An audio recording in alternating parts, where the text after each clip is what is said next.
Di video kali ini gue pengen jabarin 5 alasan kuat buat kalian beli Sony ZV-E10 Mark II.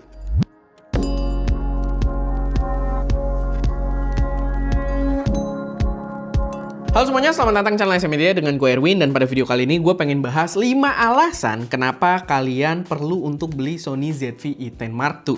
Sebenarnya ini agak lucu ya, agak ironi, karena gue sebenarnya berencana buat jual Sony ZV-E10 ini. Cuman di video kali ini gue justru kasih 5 alasan yang bisa jadi pertimbangan positif buat kalian yang mungkin udah cukup consider juga buat beli kamera ini. Dimana alasan yang pertama itu adalah UI modernnya Sony. Karena kamera ini kalau kalian bandingin dengan kayak A6400 dengan ZV-E10 yang versi pertama, itu dia punya UI yang udah sangat modern, yang udah sangat nyaman dan gampang buat dipelajari. Jadi kalau misalkan kalian belum biasa pakai kamera Sony, sebenarnya masuk ke sini tuh barrier of entry-nya itu nggak terlalu sulit gitu ya. Beda dengan ya zaman gue pertama pakai itu di jajaran A6400, 6300 gitu ya. Itu dulu susah banget UI-nya dan buat mempelajarinya juga butuh waktu. Sedangkan di sini lumayan cepat gitu. Dan buat kontrolnya pun dia sangat touch friendly, dimana kita bisa tinggal tap-tap aja di layarnya buat kontrol hampir semua kebutuhan kita di dalam kameranya.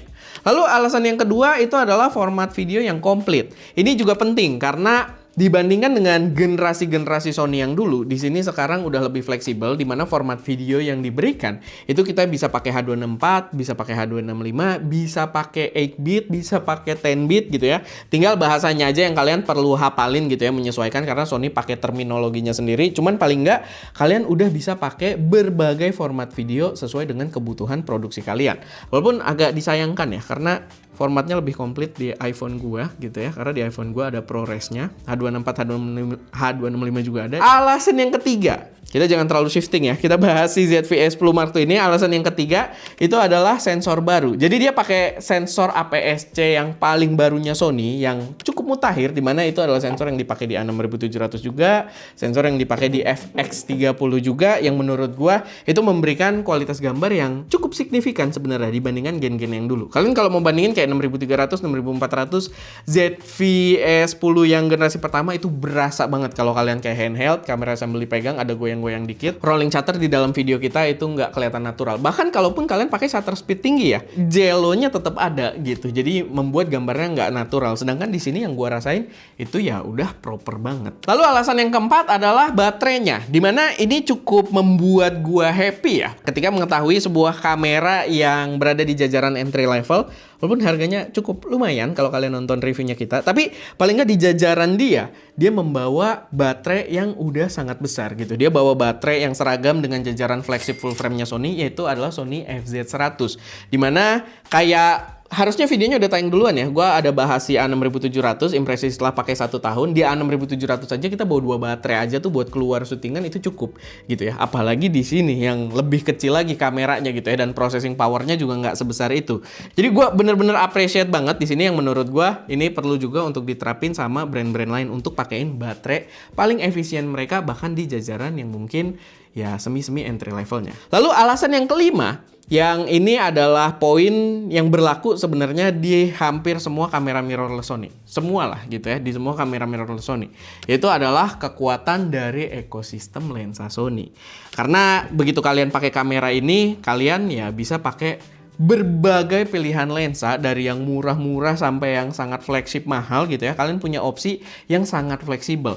Kalian pengen pakai lensa manual, kalian pengen pakai lensa yang udah mendukung autofocus tapi dengan harga yang sangat murah, semuanya pasti ada buat kamera Sony gitu ya. Walaupun kalau di Fujifilm sendiri dengan mounting Fujifilm X itu udah mulai menyusul gitu ya, banyak brand-brand lensa yang bahkan begitu keluarin versi murahnya itu pertama kali ada APS-C murah buat Fuji dulu eksklusif gitu ya. Begitu juga di Nikon Z, mereka juga mulai ada keluarin lensa-lensa yang autofokusnya itu eksklusif buat Nikon Z dulu, baru nanti ke jajaran lain keluar. Tapi ya tetaplah sampai titik ini, sampai hari ini itu tetap opsinya akan banyakan di Sony gitu ya. Dan walaupun eksklusif di Fuji atau di Nikon dulu tadi, ya nggak lama setelahnya pasti akan muncul juga untuk jajaran Sony-nya. Jadi itu beberapa alasan yang menurut gue bisa jadi penguat kalau kalian pengen beli ZV-E10 Mark II ini. Tapi sedikit catatan, gue merasa kamera ini akan lebih cocok untuk kalian pengguna baru.